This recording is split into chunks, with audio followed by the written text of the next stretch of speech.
Ano ang wisdom para po sa CAP na binabanggit po ninyo? Ito yung CAP na binigay ng Technical Working Group, no?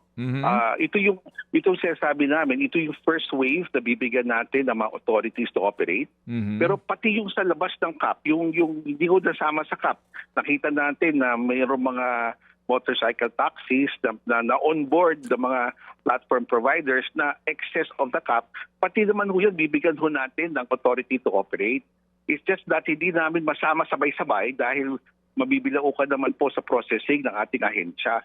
So ito po muna ang first wave, yung within the CAP, and then maybe a few days after, we will start yung in excess of the CAP. Oh, pero masakit man pong sabihin para sa ilan po na umaasa sa trabahong ito. Pero hindi ba ho obligasyon ng gobyerno, una, na magkaroon ng malalimang pag-aaral dito sa actual lamang na pangangailangan sa motorcycle taxi? Otherwise, sila mismo maglalabo-labo at sila mismo mawawala ng kita sa tindi ng kompetensya.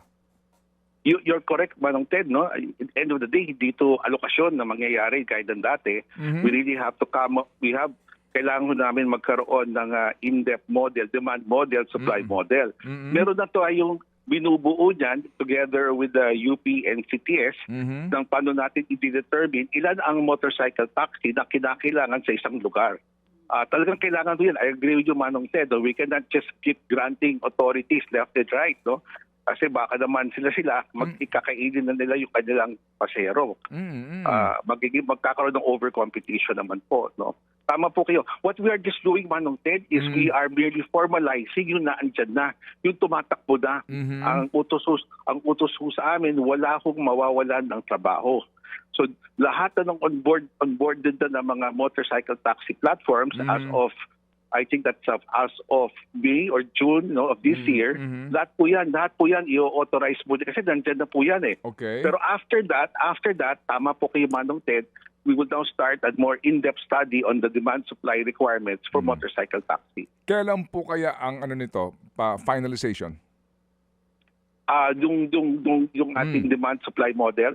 Well, kami-meet lang ho namin last week ng UP and CTS. They're now, meron na silang software model na ginagawa. So we should be able to finalize that by next week po. And then we will brief our regional offices on this supply-demand model so we can test run the system.